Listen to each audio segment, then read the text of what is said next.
So, right here, right now, on this lovely little night after I've just finished doing some day plans, since I've had freaking day plans every single day of this entire week. It's only because school's about to come up, so might as well fill in the time. I want to have a little discussion, maybe even paint a little bit of a narrative about the beauty and my overall personal affection towards a cute little handheld game called Super Mario Land for the Game Boy. This is a game all about the joys of traveling and the fun of having a cute little diversion. I feel like we owe our new outlook on having bizarre or outlandish adventures from the norm that we see in indie games and even in newer Mario games that we get today because of games like Super Mario Land. In this game, Mario has to travel to Sarasaland, not the iconic Mushroom Kingdom, and save Princess Daisy, not the iconic Princess Toadstool.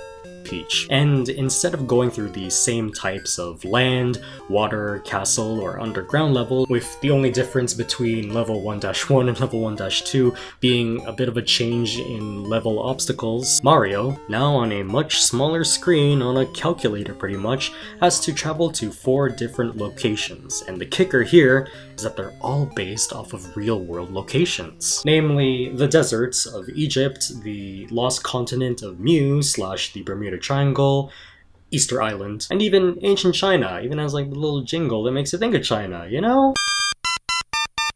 Just imagining those types of exotic locations reimagined in 8-bit line art, and even mixing traditional Mario universe enemies with enemies that fit more at home in Easter Island, like Easter Island heads, sphinxes in the pyramids, spiders in the caves, and so on. I think the presentation here is really effective. It's not the most detailed 8-bit game out there, definitely not the most detailed Game Boy game for sure, but I think they play to their strengths by keeping things simple and readable. No matter how small and strange it may look to the human eye, you can still recognize, deep in your heart, that you're still playing as your buddy Mario. You can still recognize that classic momentum that Mario needs in order to make higher jumps, though in this game it feels a lot more simplified by having Mario be in full sprint or in walking mode with no real in-between speed. Yeah, the game makes jumps easier and arguably wonkier, but it gets the job done. And everything else, you can still recognize the classic question blocks, coins, bullet bills, pipes, Goombas, and Koopa Troopas, even though they explode now. And I think because of that distinction of theming the game around unfamiliar territory for Mario that still feels familiar to us, the game plays out like a fun vacation where you're going from one hotspot to the next. Every level here feels unique. The immediate brevity of finishing a level with pyramids in the background only to abruptly cut to a level on higher ground with the pyramids lower in the background, to abruptly cutting to straight up being in the pyramids, even having the adorable 8-bit hieroglyphs, keeps the pacing quick and reinvigorates your drive to just play one more level. Like, that's what every YouTube reviewer says about handheld gaming, is that it's fun in quick bursts. And I agree with them. Rather than knowing what type of level to expect next and really taking your time to practice the game's mechanics as you would in a dedicated Mario console experience, you have nothing better to do when you're at home. There's something addictive about completing a level real quick and wanting to see the next new crazy landmark you're gonna find Mario in. And yeah, the game is 12 levels long, which roughly equates to a 20 to 25 minute playthrough. But God bless those 12 levels for being a really solid supplement to an afternoon commute. What I'm trying to get across here is that I don't need the world, but I do need a good chunk of the world that feels complete. What this game lacks in content and quantity, or console quality, it makes up for it with compact mastery. And as a result, I freaking love playing this game when I have 20 to 25 minutes to kill. Alright, here's the narrative time, let's go. I'm on the move going to school, getting from my hometown to downtown, which roughly takes about 10 or so subway stations to get to where I need to go. I think it was around station 2 where I felt compelled enough, or bored enough, to pull out my 3DS and play a bit of Super Mario Land on the Virtual Console. I basically challenged myself to see if I could complete the entire game before I reached my destination, and I remember it very vividly. It was around the final world, and it was about Station 9 where I reached, where I was about to get to the final kingdom, which rightfully so was where I suffered a number of deaths and accidents that really hindered my progress, but I definitely had a lot of lives to spare. At the end of every level, if you reach the top door, it gives you an opportunity to earn 1-ups. It's like they want you to beat the game in one sitting. I was at that final level where you're riding an airplane and you're just in the sky shooting ducks, and every now and then I'm just looking up to see if I'm like close to my goals. Like I'm like this. I'm playing, look up. Playing, just look up. I'm at Tatanga, the final boss, and yes, his name is Tatanga. It's all a matter of endurance at this point before I reach my end game. Keep shooting, keep dodging, keep looking up to see if I'm one station away, and bam! I beat him. I saved Daisy, I got her thanks, I reached my station, and I triumphantly closed my 3DS.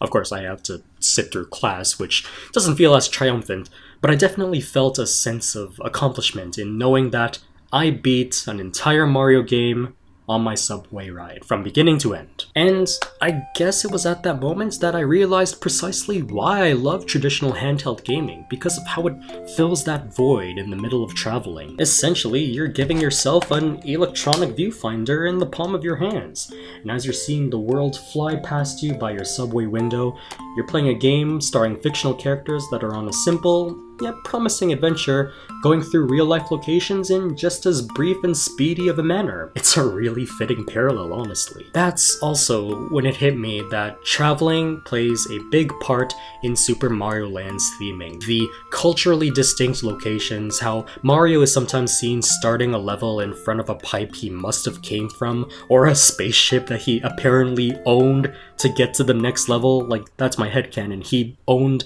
a spaceship that he bought or built himself, and he brought it with him.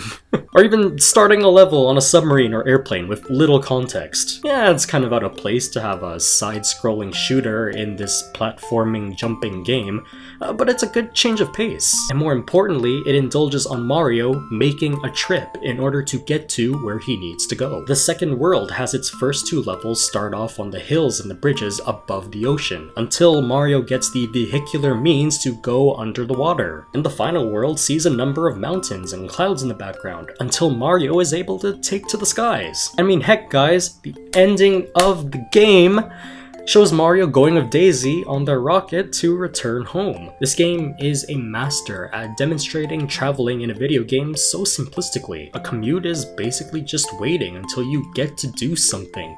You only get to watch the world pass you by when you're on a car or on the subway or on the train. You don't actually get something done. Even I would say that sometimes the length of the journey doesn't always reflect the destination itself. I have to freaking commute for like 2 to 3 hours going home and back, just for a class downtown that is only like 1 hour long. And maybe at times, that ride only led to something that wasn't terrible, but something underwhelming or disappointing, or going all out of your way just to meet rejection. It's times like those where being pulled in all sorts of directions gets tiring. But it's games like Super Mario Land that give you that instant escapism and let you know that you can get something done. You're still doing a displacement and you still are doing something worthwhile, even if you are on standby. That's it for tonight. Tune in next time for more TED Talks on Game Boy games. See you next time.